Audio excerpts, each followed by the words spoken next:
Little black girl tells a millionaire. CEO, you are my mother. Her janitor. Father is shocked. Before we jump in, this story reached people in over 50 countries last week. Let's see how far it goes today. The elevator doors opened at 6:47 in the morning, and Marcus Webb stepped out onto the 42nd floor of Hale Tower, holding a mop handle in one hand and his daughter's small fingers in the other. The corridor stretched ahead of them, long, cold, and gleaming. Every inch of that marble floor had been cleaned by his hands at some point. Every scuff mark, every spilled coffee ring, every footprint left by a man who earned in an hour what Marcus made in a week. He knew this floor the way a soldier knows a battlefield. Quietly. Completely. With a bone-deep understanding that nobody else around him would ever bother to acquire. Amara walked beside him in her red sneakers, the ones with the little white stars on the sides, gripping his hand with the particular intensity of a 6-year-old who is trying very hard to be brave. She had never been inside a building this tall. She had pressed her face against the elevator glass on the way up and watched the city shrink beneath them, and Marcus had watched her watching it, and for a moment, just a moment, the weight he carried every single day lifted just enough for him to breathe. "Daddy," she said softly as they walked. "Why is the floor so shiny?" "Because somebody cleaned it," he said. "You?" "Me." She considered this with the seriousness that only children can bring to simple facts. Then she looked up at him. "That's a good job, Daddy." Marcus didn't answer. He just squeezed her hand once. The way men do when words cost too much. He had not planned to bring her today. Mrs. Patterson, who watched Amara on the mornings when the school bus didn't run, had called at 5:30 with a voice full of apology. Her hip again, the one that had been troubling her since the fall, and she was sorry. Marcus, she was so sorry. And he had told her it was fine, everything was fine. Because what else do you say to a 71-year-old woman who was already crying over the phone in the dark before 6 in the morning? He had packed Amara's backpack with her coloring books, her crayons, the little stuffed rabbit named Biscuit that went everywhere with her, and a peanut butter sandwich cut into triangles the way she liked. He had brought her along because there was simply no other option, and Marcus Webb had spent the last 6 years learning how to make peace with the absence of other options. Not bitterly, not with resignation, but with the quiet and deliberate grace of a man who decided early on that his circumstances would not be allowed to determine his character. His supervisor, a heavy-set man named Gerald Pruitt, had not been pleased. Gerald communicated displeasure the way certain men do, not with raised voices, but with a particular kind of slow, deliberate silence that was meant to make you feel small. He had looked at Amara for a long moment, then looked back at Marcus, then sucked air through his teeth. "This isn't a daycare, Webb. I know that. She'll sit in the supply room. She won't bother anyone." "She better not." Gerald had walked away without another word, and Marcus had stood very still, the way he had taught himself to stand when other men tried to make him feel like less than what he was. He set Amara up in the supply closet off the main corridor, a clean, dry space that smelled of pine cleaner and fresh linen, with her backpack open on her lap and Biscuit tucked under her arm. He arranged 2 mop buckets as a makeshift table. He put her water bottle within reach. He checked twice that she had everything she needed, and she looked up at him with those steady brown eyes that had been making his heart ache since the day she was born. "I'll be right outside," he told her. "You can see me through the door crack." "I know, Daddy." "You okay?" "I'm okay." She opened her coloring book. "Go clean the floor." Marcus almost smiled. Almost. The 42nd floor of Hale Tower housed the executive offices of Hale Capital Group, one of the fastest-growing private investment firms on the eastern seaboard, founded and run by Victoria Hale, who had appeared on the cover of 3 national business magazines before her 28th birthday. Marcus had seen those magazines left on chairs and conference tables and lobby benches. He had carried them to recycling bins without reading them, the way he carried everything in this building, efficiently, invisibly, without comment. The executives began arriving around 8. They came off the elevators in expensive shoes, speaking into phones or to each other in the shorthand of people who have never once in their lives had to think about whether the lights would stay on. Marcus moved around them the way water moves around stone. Present, necessary, and utterly beneath notice. He refilled the paper towel dispensers in the men's room. He wiped down the kitchen counter where someone had spilled a protein shake and not bothered to clean it. He mopped the hallway near the south stairwell where the morning rain had tracked in on a dozen pairs of leather-soled shoes. He worked with precision and without complaint. He always had. There were men who did this kind of work with a slumped posture and hollow eyes. Men who had surrendered something inside themselves to the daily grind of being unseen. Marcus was not one of those men. He stood straight, his cart was organized, his uniform was clean and pressed, which required him to be up at 4:30 every morning because the iron was the last thing he used before he left the house. After Amara's lunch was packed and her clothes were laid out and her backpack was by the door, these were not small things. These were the architecture of a life built on discipline, and Marcus understood that even if no one else in this building ever would. It was 11:14 when Amara wandered out of the supply closet. Marcus saw it happen from 20 feet away and felt his stomach drop. She had her coloring book in one hand and biscuit in the other, and she was looking around the corridor with the calm, curious expression of a child who has simply decided that she has sat still long enough. He moved toward her immediately. But the 42nd floor at 11 in the morning was busy, and he had to navigate around a catering cart and two men deep in conversation. And in that small window of time, Amara turned a corner.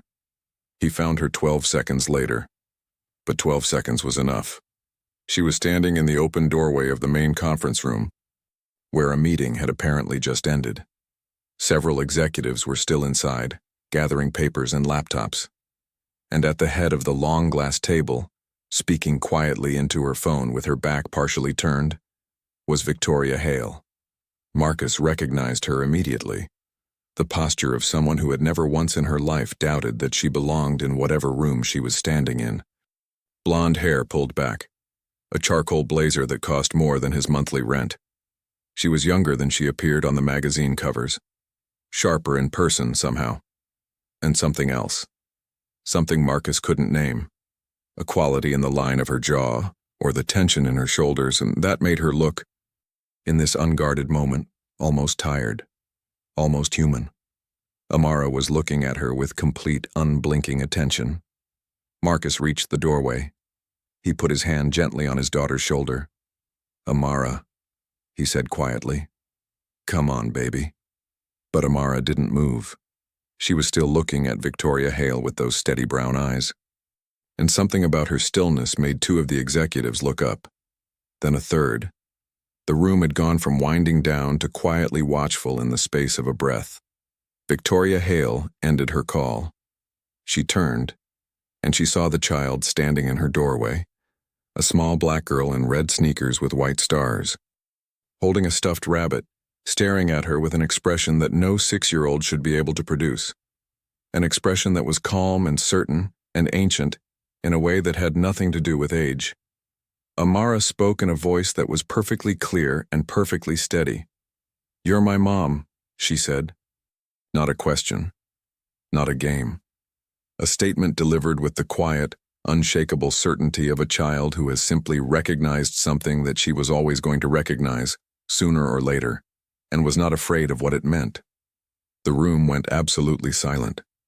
Marcus felt something crack open in the center of his chest, a sound he heard only on the inside, where no one could see it, and he stood in that doorway with his hand on his daughter's shoulder, and his face completely still, because he was a man who had learned a long time ago that the moments that break you are precisely the ones that require you to hold yourself together.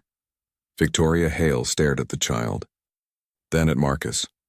Her face was unreadable in the way that expensive educations teach you to make your face unreadable.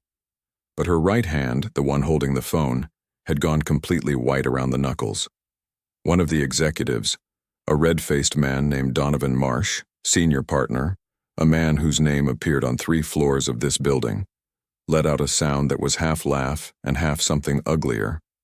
"Well," he said, addressing the room more than anyone in particular, "I think the janitor's kid just made the meeting a lot more interesting." The laughter that followed was quiet and brief and devastating. Marcus did not look at Donovan Marsh.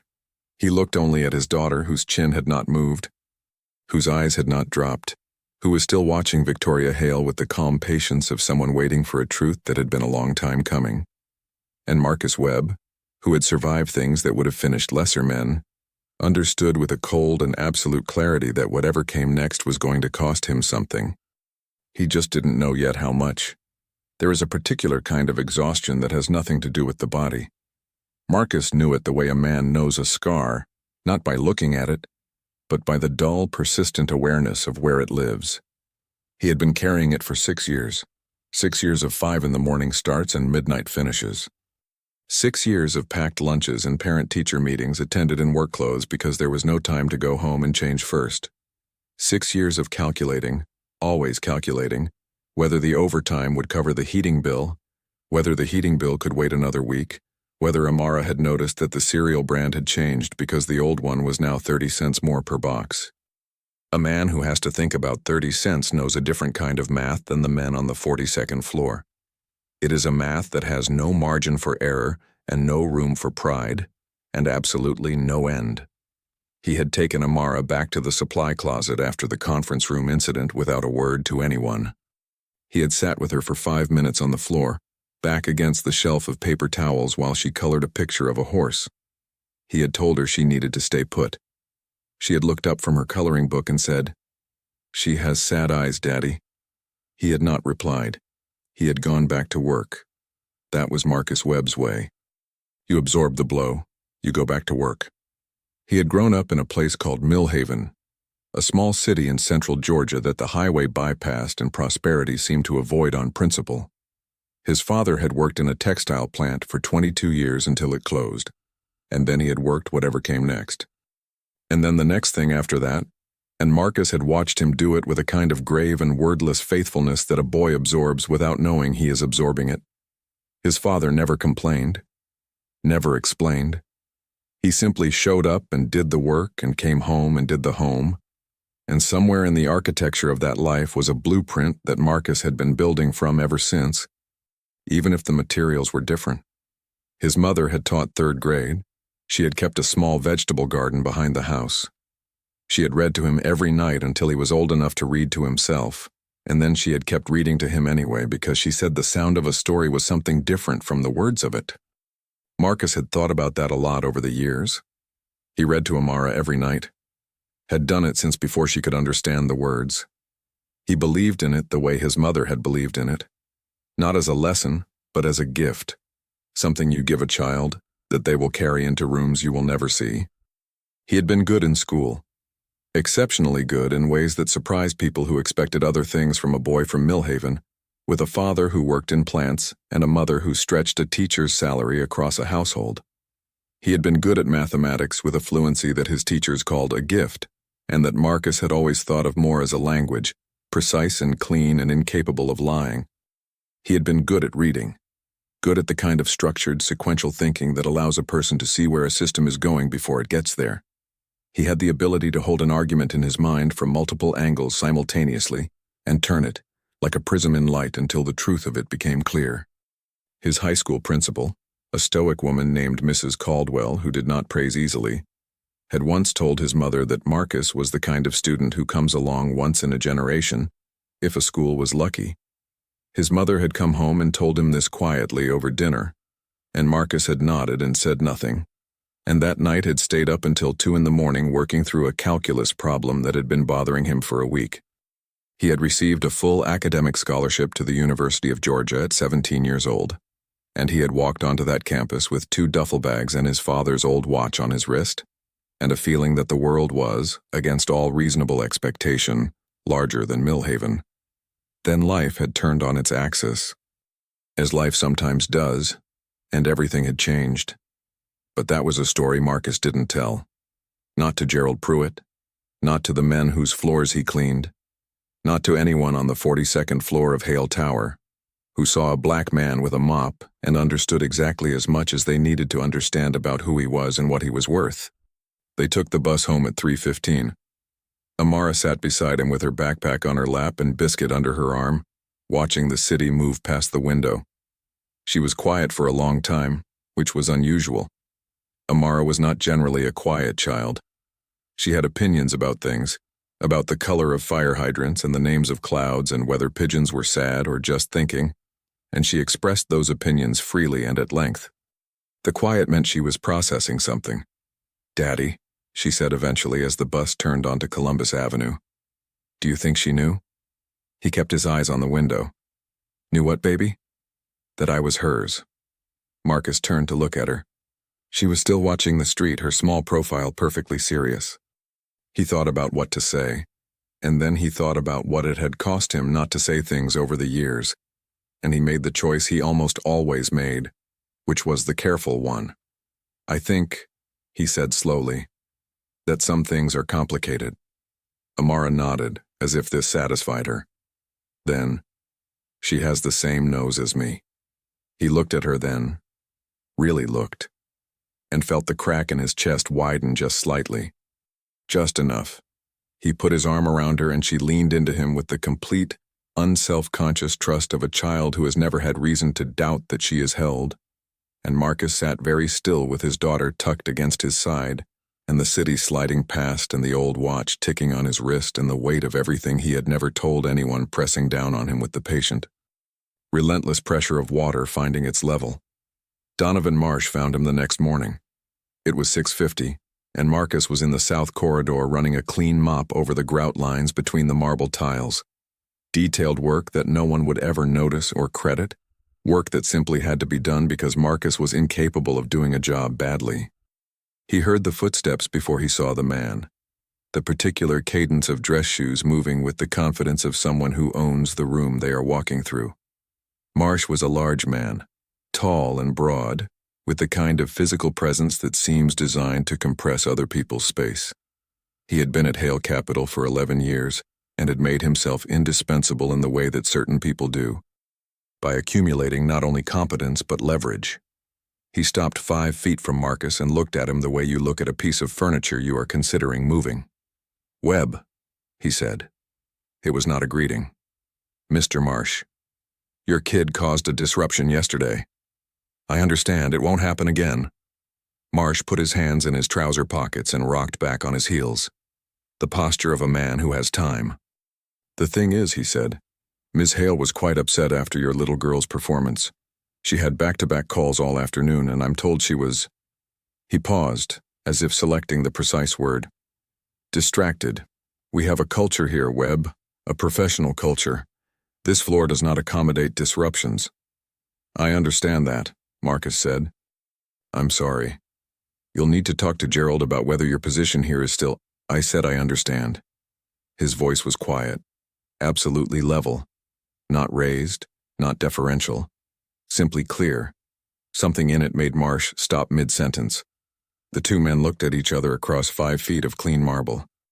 Marsh's expression shifted almost imperceptibly, not to anything as honest as discomfort, but to the subtle recalibration of a man who has just encountered a quality in someone that he did not anticipate and does not quite know what to do with. He left without saying anything more. Marcus went back to the grout lines. That evening, after Amara was asleep, after the bath and the story and the glass of water and the last check that Biscuit was tucked in properly, Marcus sat at the kitchen table with the light on and his father's old watch in his hand. It was a Seiko. He bought second-hand from a pawn shop in 1987, a simple quartz movement in a steel case with a scratched crystal that Marcus had never replaced because the scratches were part of the watch, and the watch was part of his father, and his father was part of him. On the case back, barely legible now, was an inscription that had been put there by whoever sold it originally and had nothing to do with Marcus's family at all. But his father had pointed to it once and said, "That's just the truth, son." And Marcus, who was 9 years old at the time, had read it and believed him. The inscription said, "What you do in the dark will come to light." He sat with the watch until the kitchen clock read 11:45. Then he put it back in his shirt pocket, turned off the light, and went to bed, because a man who has to be up at 4:30 cannot afford the luxury of sitting with his thoughts too long. But before sleep came, in that thin and honest space between waking and not, Marcus allowed himself the one thought he had been pushing back all day. Victoria Hale had not laughed when Amara spoke. She had not been amused or dismissive or casually cruel in the way of someone who has nothing to hide. She had gone still. She had gone white-knuckled around that phone.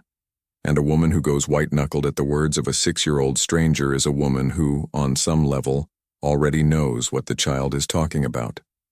Marcus closed his eyes and breathed slowly in the dark and somewhere in the building across town. He was almost certain someone else was not sleeping either. 3 days passed in the way that hard days do.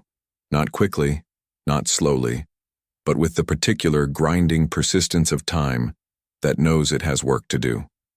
Marcus went in early and stayed late on Tuesday to make up for the disruption, not because anyone asked him to, but because he ran his life on a code that had nothing to do with what people asked of him and everything to do with what he believed was right. He cleaned things that didn't strictly need cleaning. He reorganized the supply room shelves the way they should have been organized months ago.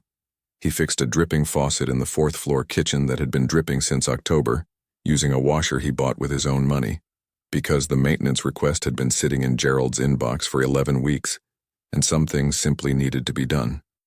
This was the texture of his life, the accumulation of small, unnoticed acts of competence that built up over time like sediment and formed, in aggregate, a kind of invisible monument that no one would ever see and no one would ever credit. Marcus understood this.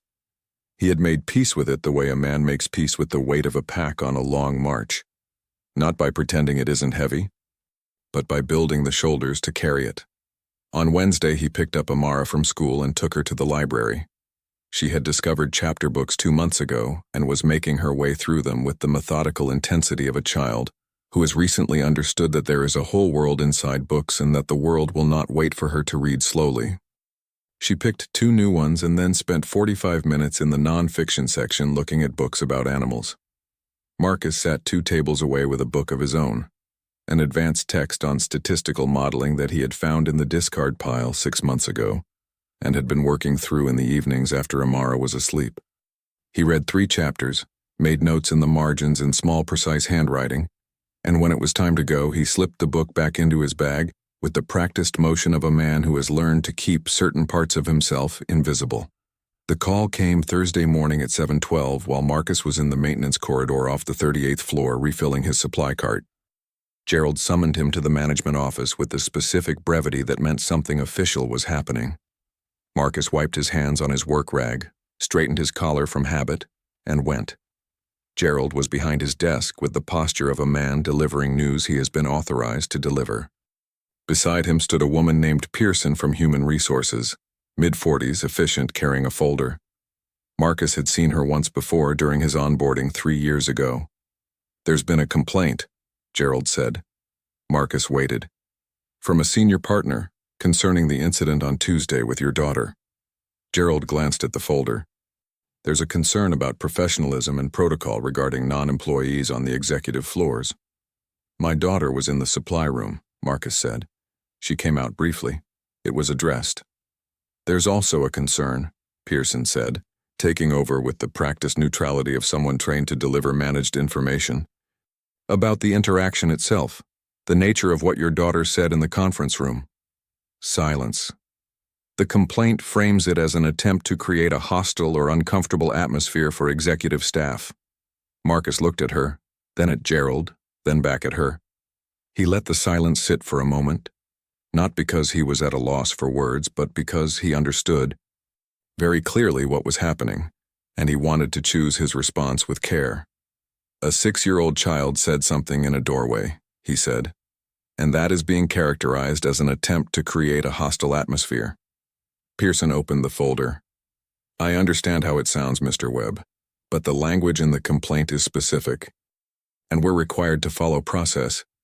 "Process," Marcus repeated, quietly, not a question. "We'll be issuing a formal written warning. It will go into your personnel file. If there is any further—" "I understand," he said. "Is there anything else?" There wasn't. He signed the form. He left the office. He went back to his cart in the corridor and stood for a moment with both hands on the handle, head slightly down, breathing. A woman from the legal department walked past and glanced at him with the particular kind of non-seeing that people in powerful buildings apply to service workers. the practiced opacity of eyes that register a presence without acknowledging a person. Marcus did not look up. He waited until the breathing settled. Then he went back to work.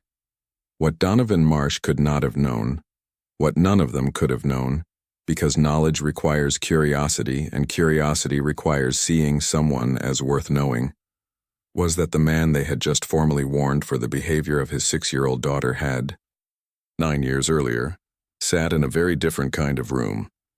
It had been a conference room in the economics department at the University of Georgia, where a 25-year-old doctoral candidate named Marcus Webb had been presenting his thesis research on structural inequalities in predictive financial modeling to a committee that included 2 full professors and a visiting fellow from MIT.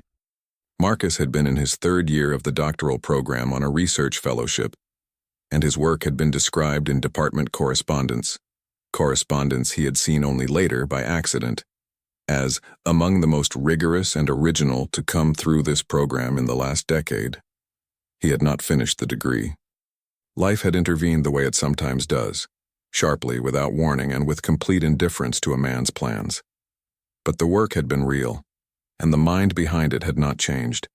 And every day that Marcus spent cleaning the floors of a building full of people who made decisions with less native intelligence than he had possessed at 22, something quiet and patient lived inside him that was not defeat, and was not bitterness, and was not hope exactly, but something between all three, the thing a man carries when he knows who he is, even when the world has decided to see something else. Amara called him from school at 2:30. The school had a policy of letting students use the office phone for non-emergency calls, and Amara used this policy with measured discipline to tell him that she had gotten 100 on her spelling test, and that her teacher, Mrs. Okafor, had put a gold star next to her name on the board. Marcus was in a stairwell when the call came through on his cell, and he stood there in the echo of that concrete space and listened to his daughter list every word she had spelled correctly. In order, her voice bright with the particular pride of a child who has worked hard for something and earned it clean. "Every single one," she said, "even necessary. That one's hard." 2 C's, 1 S, Marcus said. "No, Daddy, 1 C, 2 S's, NECESSARY. "You're right," he said. "I stand corrected." She laughed. A real laugh. The kind that fills up a space. And Marcus stood in the stairwell of Hale Tower with a formal written warning in his personnel file, and the sound of his daughter laughing in his ear, and he held both of those things at once, because that is what his life had become. The holding of enormous contradictions with the steadiness of a man who has decided that he will not be broken by any single one of them. That evening, doing the dishes after dinner, he found himself thinking about Victoria Hale's face in the moment after Amara spoke. He had been replaying it without meaning to, the way a specific image keeps surfacing, unbidden, because something in your mind has filed it under unresolved. He had seen fear in her face. Not the social fear of embarrassment in front of colleagues, something older than that. Something personal and buried, and suddenly, unexpectedly, standing in a conference room doorway in red sneakers with white stars, asking to be acknowledged. Amara came into the kitchen while he was drying the last plate and leaned against his leg the way she did sometimes. Not saying anything, just existing in the proximity of him. He put his hand on the top of her head without looking down. They stood like that for a moment, father and daughter, in a small kitchen in a neighborhood that the city's prosperity had more or less decided to leave alone, and something passed between them that required no words and received none. "Daddy," she said eventually, her voice muffled against his side. Do you think she thinks about me?" He set the plate carefully in the cabinet. He looked down at her. "Yeah, baby," he said. "I think she does." "How do you know?" He was quiet for a long time. Then, "Because some things don't go away just because you want them to." Amara considered this with the patience of a child who is used to her father's answers taking the shape of something larger than she can fully hold yet, but that she carries anyway for later. He tucked her in at 8:30 and read 2 chapters of a book about a young girl who discovers a hidden garden, and when the light was off and Biscuit was in place and the door was cracked just so, Marcus sat down at the kitchen table and opened his phone to a news article he had found that afternoon during his break. It was a profile of Victoria Hale from a business journal 18 months old, and it was full of the usual language about disruption and vision and exceptional growth. But near the end there was a single paragraph, small and somewhat out of place, as if the journalist had included it against better judgment. That mentioned a personal setback in her mid-20s that she declined to discuss. The article moved on quickly, but Marcus read that paragraph 4 times, and then he sat with his father's watch in his hand in the quiet kitchen, and for the first time in 6 years, allowed himself to wonder whether what he thought was a closed door might impossibly still be slightly open. The written warning sat in his personnel file, and Marcus went to work the next day, and the day after that, and the day after that. Because a man with a daughter and a rent payment and a refrigerator that needs to stay full does not have the luxury of making his pain visible. He had understood this about himself for a long time, that the life he was living required a certain quality of endurance that was not passive, not defeated, but active and deliberate and daily chosen. Every morning he made the choice to get up. Every morning he made the choice to hold his head level and press his uniform and show up to a building that had decided to reduce him to a warning in a folder, and every morning that choice cost him something real. And every morning he paid it anyway because the alternative was to become something he had promised himself he would never become. A man who let the weight win. He had seen men let the weight win. He had grown up around them. He had watched neighbors in Millhaven fold slowly into themselves over the course of years. Not dramatically, not with any single moment of collapse, but gradually, the way a structure weakens when the foundational load exceeds the design capacity. You could see it in how they held their shoulders, in how they looked at their children, or stopped looking at them, in the particular quiet of a house where something essential has gone out. Marcus had catalogued those details with the sharp attention of a boy who did not yet have words for what he was witnessing, but understood, at the level of instinct, that he was seeing something he needed to refuse. He had made that refusal his life's work. Long before Amara, long before Hale Tower and Gerald Pruitt and Donovan Marsh and the marble floors that gleamed because his hands made them gleam. The refusal had been forming in him since he was 9 years old, watching his father come home from the plant with chalk-dry hands and an expression of such stubborn, quiet dignity that it looked, to the untrained eye, like contentment. And Marcus had known even then that it wasn't contentment. It was something harder and more costly and more admirable than contentment. It was the daily decision of a man who understood that his dignity was the one thing no employer and no economy and no circumstance could take from him unless he gave it away. Marcus had never given it away. He did not intend to start now. The days that followed the written warning had a particular texture. Marsh was present on the floor more than usual, or perhaps Marcus was simply more aware of him, the way you become aware of weather when you already have a wound that the cold reaches. The senior partner did not speak to him directly again.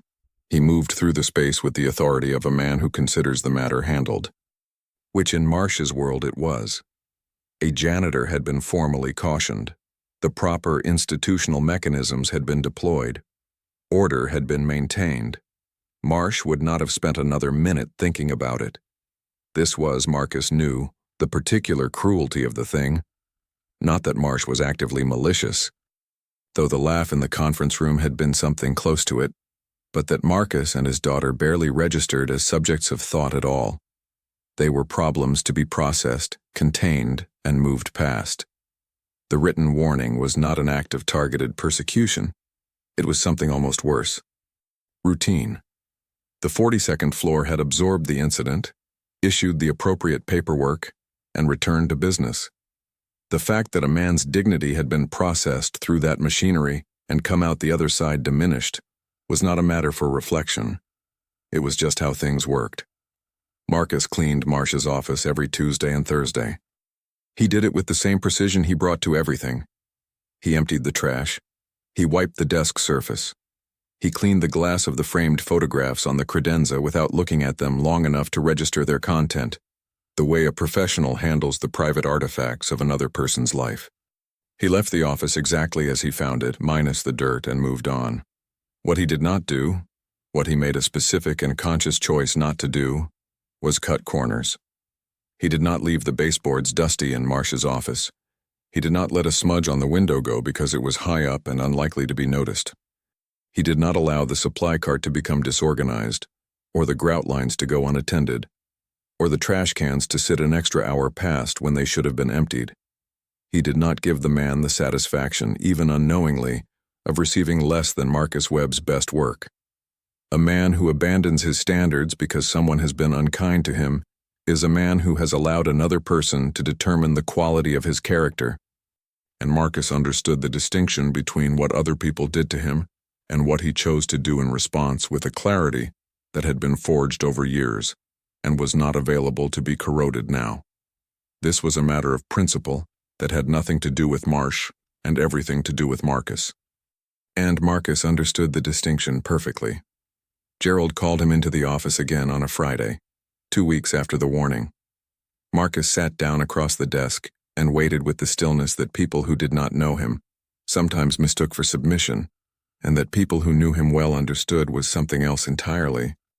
"I'm going to be straight with you," Gerald said, which was almost always the prelude to something Gerald intended to be only somewhat straight about.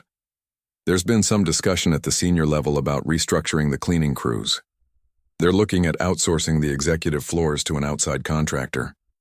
Efficiency reasons." He paused. "Your position may be among those affected." Marcus looked at him. "How long do I have?" Gerald shifted in his chair. "Nothing's been decided. But I wanted you to know the climate." "Thank you," Marcus said. And he meant it. Not gratefully, but precisely. Gerald was not a bad man. He was a small man in the way that people become small when they spend their careers operating within systems too large to question, and small men occasionally perform small acts of decency, and Marcus had learned to accept those acts for what they were without attaching more weight to them than they could bear. He drove home that evening. The car was a 2009 Honda Civic with 211,000 miles and a check engine light that had been on for so long Marcus had stopped seeing it, and he sat in the parking lot of their apartment building for 11 minutes before going inside. Not because he was afraid to face Amara. He was never afraid to face Amara. He sat there because he needed 11 minutes in which no one needed anything from him, to take inventory of what he had and what he was going to do with it. What he had, 3 weeks' worth of savings in an account he touched only for emergencies. A daughter who was healthy and bright and loved him with the clean, total love that children give before the world teaches them to hold things back. A mind that had not stopped working in all the years since anyone had bothered to notice it working. His father's watch on his wrist, and a set of skills that the 42nd floor of Hale Tower had never once looked at, and would not miss. What he was going to do? Figure it out. The way he always had. The way a man does when the options are limited and the responsibility is absolute and walking away is simply not a thing he is built for. Amara had made a card. She did this sometimes. Repurposed construction paper from school, folded in half, decorated with crayons and sometimes with stickers she had been given by teachers or found in library books. This one was blue, with a drawing on the cover that Marcus studied for a long moment before he understood what it was. A tall figure with a mop in one hand and a small figure holding the other hand, both of them standing in front of a very large building with a lot of windows. Above them, drawn in yellow crayon and slightly crooked, was a sun. Below the drawing, in the careful capital letters of a 6-year-old still mastering the connection between sound and symbol, it read, "My daddy is the best cleaner." He sat down at the kitchen table with the card in his hands, and Amara climbed into his lap and explained each element of the drawing in detail.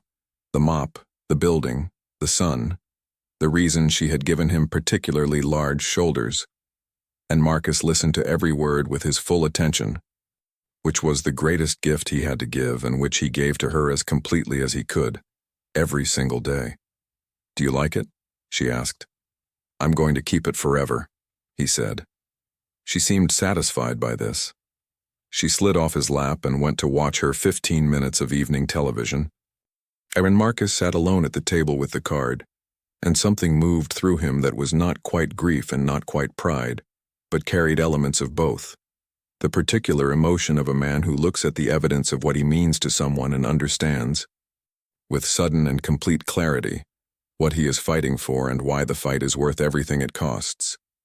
He put the card on the refrigerator with a magnet shaped like a pineapple. Amara had chosen it at a gas station the previous summer, and insisted it was the most important magnet she had ever seen. And he stood back and looked at it for a long moment. My daddy is the best cleaner, he thought. Not for long. He thought it quietly, the way men think things they have not yet said out loud but have already decided.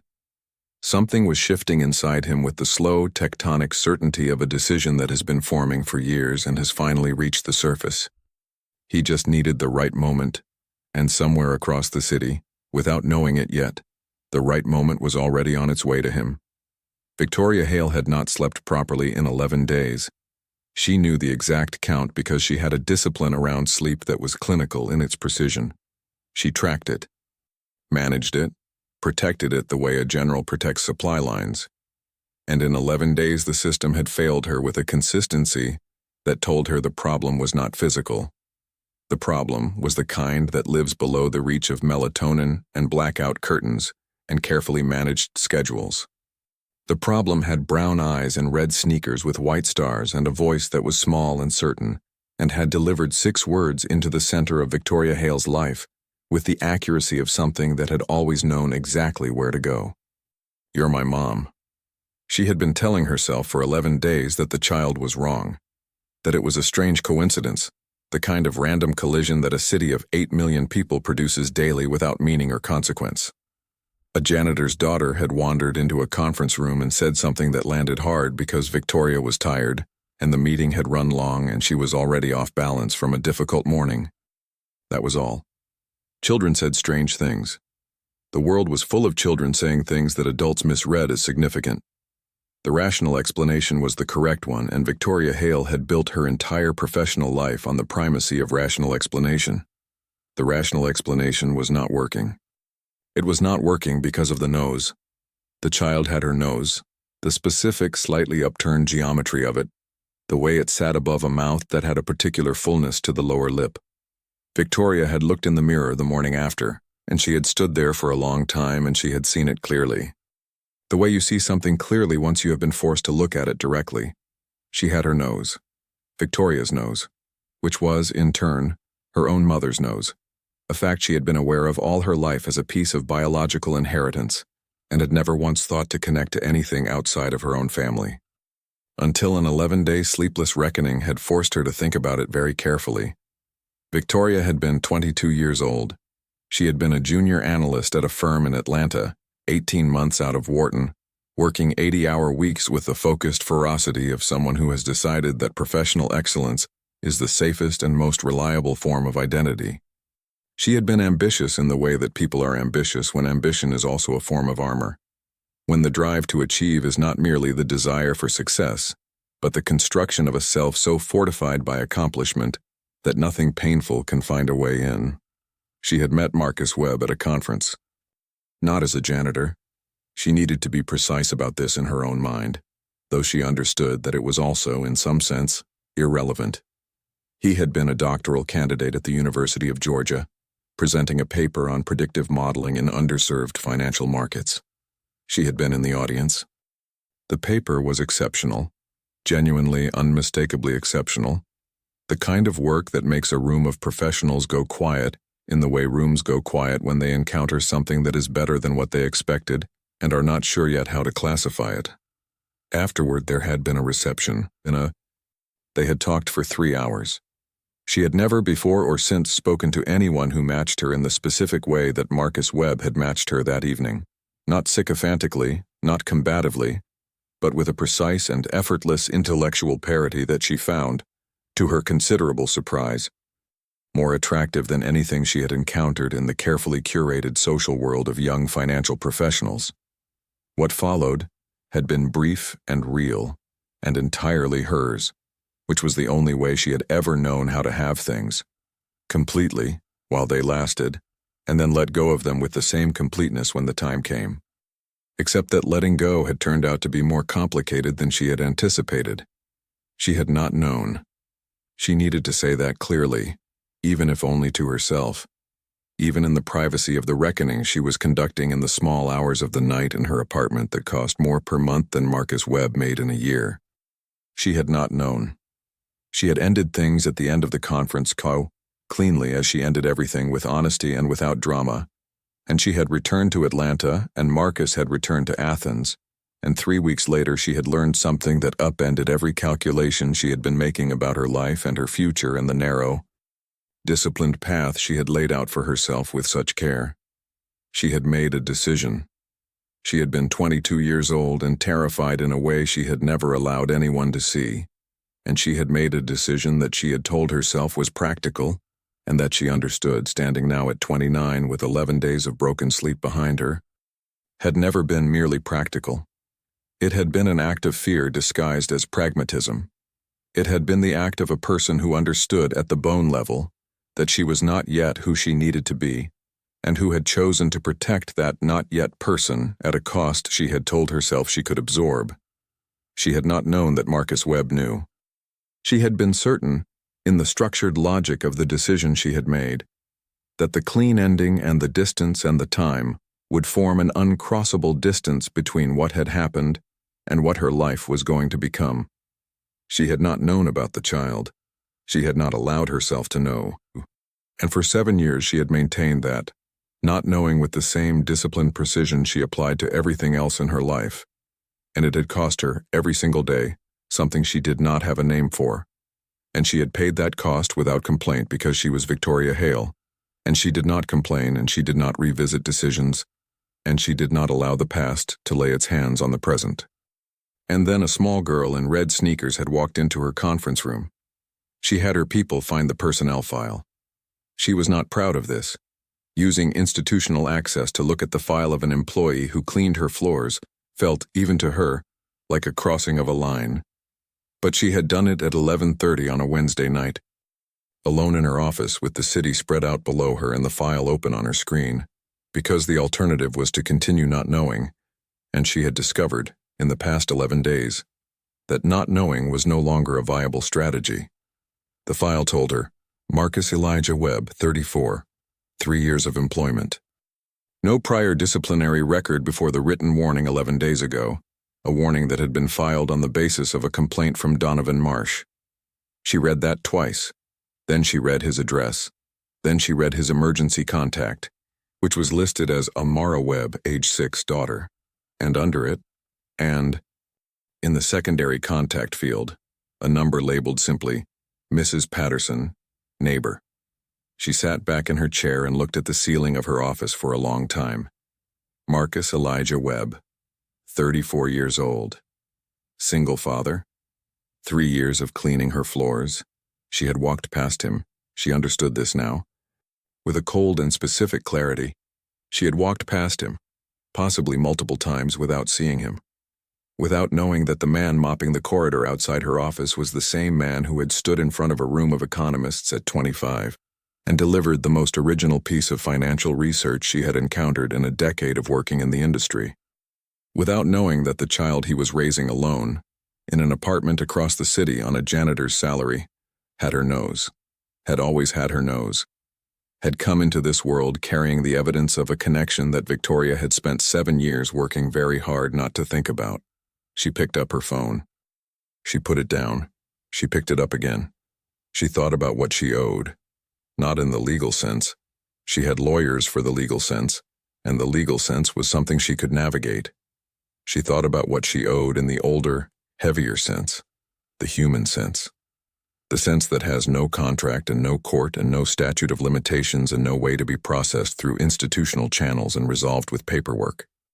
She thought about a man who had been raising her daughter for 6 years without asking her for a single thing. She thought about that man cleaning her floors.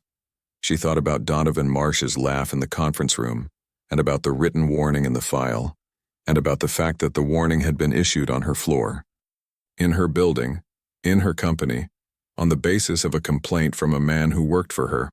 All of this while she, Victoria Hale, had been sitting in her glass office being admired by business magazines and not sleeping and not letting herself know what she already on some level knew. She set the phone down on the desk.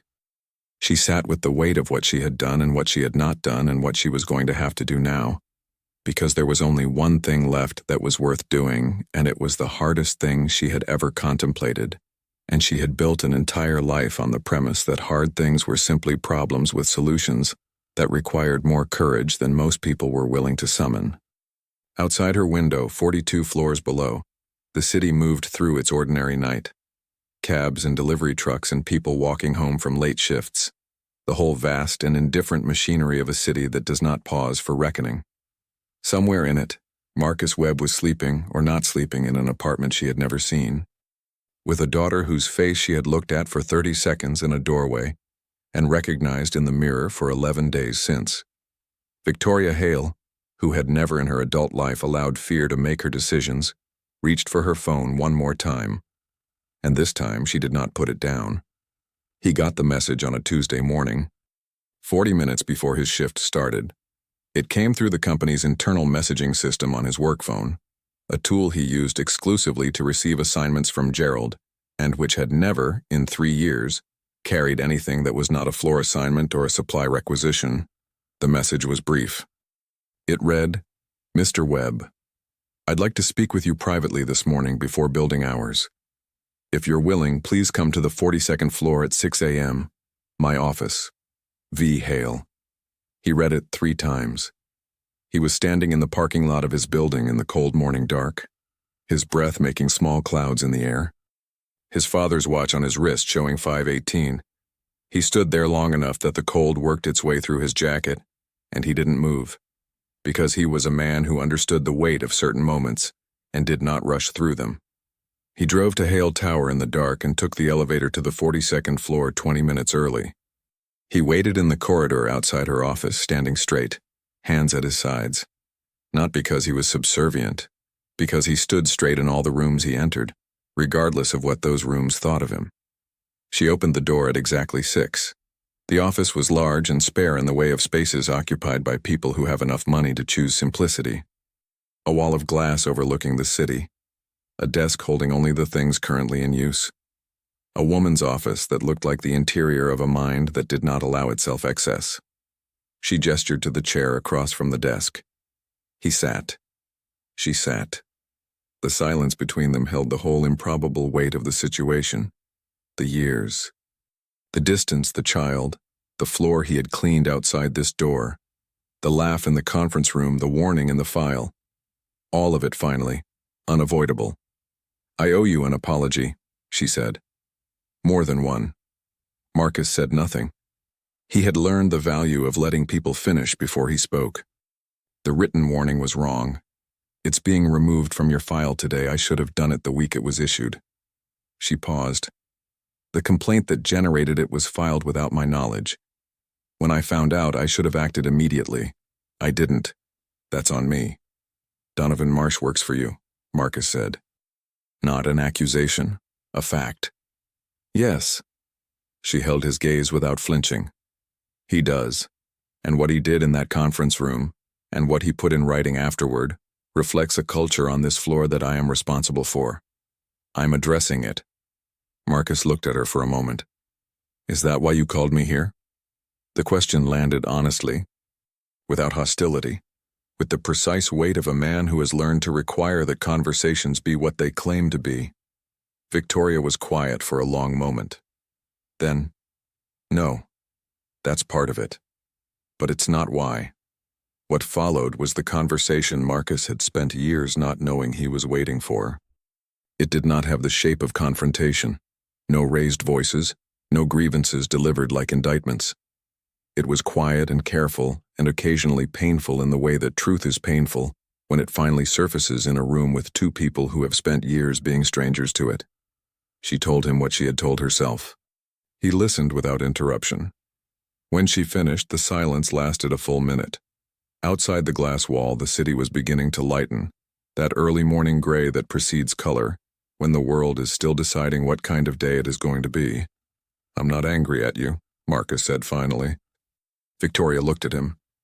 "I was. For a long time I was. Not because of the decision you made. I understood why even then. I was angry because Amara grew up asking questions I didn't have good answers to, and I'm her father. And not having answers for your child is a specific kind of pain that doesn't go away just because you understand the reasons. He stopped. But I'm not angry at you now. You should be, she said quietly. Maybe. But I've spent 6 years refusing to carry things I can't afford to carry. Anger at you is one of them. She looked at him then, with an expression he hadn't seen before, an openness that had not been there in the conference room or on the magazine covers. The carefully maintained surface of Victoria Hale had come down just enough to show the person underneath. Someone who had been living with the weight of a decision for 7 years and had finally, at 6 in the morning in this quiet glass office, set it on the table between them. He told her about Amara. Not everything. A father does not hand his daughter's whole life to a stranger in a single conversation. But the important things, the spelling tests, the coloring books, the chapter books, the rabbit named Biscuit, the way she described the world more honestly than the world deserved, the pigeons who might just be thinking, the certainty that fire hydrants should be painted different colors so the city would be more interesting, the calm declaration in a conference room that the woman across the room was her mother. She was certain, Victoria said. When she said it, Amara is always certain, Marcus said. I don't know where she gets it. Something shifted in Victoria's expression. The flicker that crosses a person's face when they hear something about themselves in someone else's description of a child. She has your nose, he said. Victoria was quiet. I know, she said. I've been looking at it in the mirror for 11 days. Before they left the office that morning, Victoria had done 2 things. The first was to have the written warning formally removed from Marcus's personnel file. She handled it herself, directly before 7 a.m. The second was to address Donovan Marsh. She called him into her office at 7:30 and told him directly and without decoration what she knew about the complaint and what the consequences would be. Marsh began to say something about professional culture and appropriate standards, and Victoria listened to approximately 15 seconds of it before saying, in a voice that did not need to be raised, that man cleans the floors of this company with more professionalism and more integrity than you have shown in this conversation. The conversation ended. Marsh's role at Hale Capital was restructured within the month in ways that permanently reduced his authority, and he understood why, though he was never formally told. Marcus did not know about the Marsh conversation until much later. He would not have asked about it. It was not the point. The point was Amara. They agreed, that morning, to take it slowly. Neither of them was naive about how complicated slowly would actually be. Lawyers. Conversations with a 6-year-old who had already started this process on her own. The whole impossible architecture of a connection that had been denied for 7 years and now needed to be built from scratch. There was no roadmap. Marcus had spent his life without roadmaps and did not expect one now. What he required, quietly and without negotiation, was that Amara be protected from anything that was not ready for her, that whatever was built be built on something solid, that his daughter, who had walked into a conference room with a stuffed rabbit and the calm certainty of a child who simply recognized what was true, be met with the same honesty she had offered. Victoria had agreed to all of it, not defensively, not with managed language, but with the directness of a person who has finally stopped lying to herself and found, on the other side of that stopping, a clarity she had not known was possible. 3 weeks later, on a Saturday morning in October, Marcus brought Amara to a coffee shop 3 blocks from their apartment. Amara always ordered hot chocolate with extra marshmallows and considered this one of the finer things her life had to offer. She was wearing her red sneakers with the white stars and a yellow jacket slightly too big for her, bought 1 size up so she could wear it through the winter. Biscuit rode in her jacket pocket with just the ears showing. Victoria was already there, sitting at a corner table with a coffee and the same expression Marcus used when he was working very hard to hold himself steady, composed on the surface, costing something underneath. Amara walked in, looked at her, and stopped. Then she looked up at Marcus, then back at Victoria. And then, because she was Amara, she walked directly to the table, pulled out the chair across from Victoria and sat down. She placed Biscuit on the table between them, as if introductions required a mutual offering of something important. "This is Biscuit," she said. Victoria looked at the rabbit, then at the child, and something broke open in her face. Cleanly, honestly, without apology, the way things break when they have been held too tightly for too long. "Hello, Biscuit," she said. Her voice was steady, almost. "Are you scared?"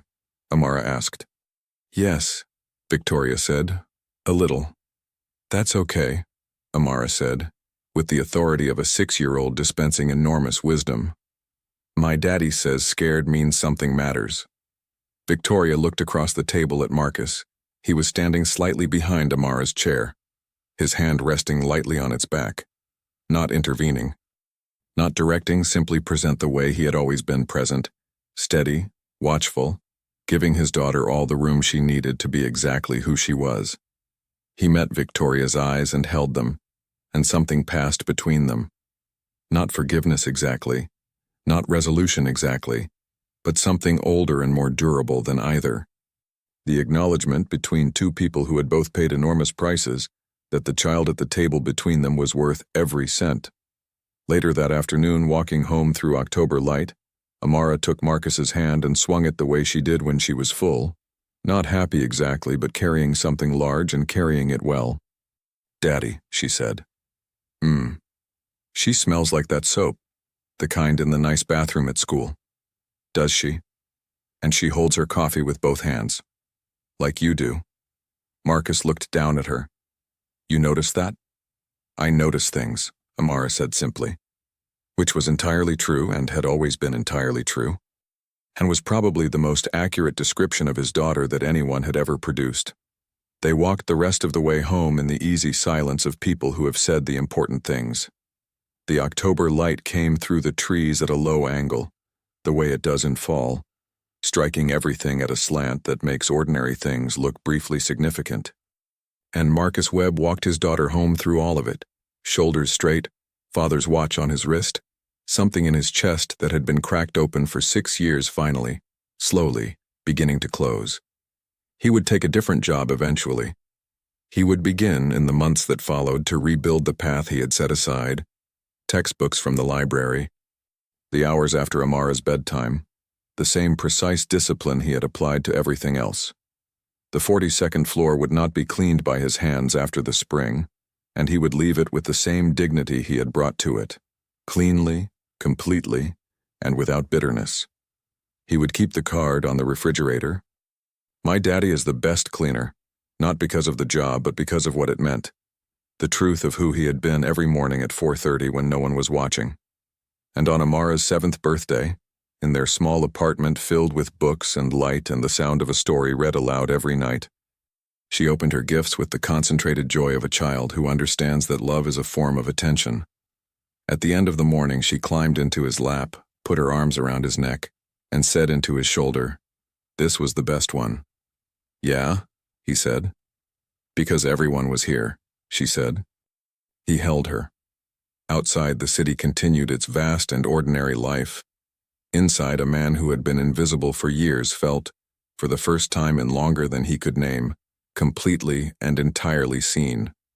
Not by the 42nd floor, not by Gerald or Marsh, or any institution that had decided what he was worth, but by a 7-year-old girl in red sneakers who had always known, with the calm and unshakable certainty of a child who simply recognizes truth when she encounters it.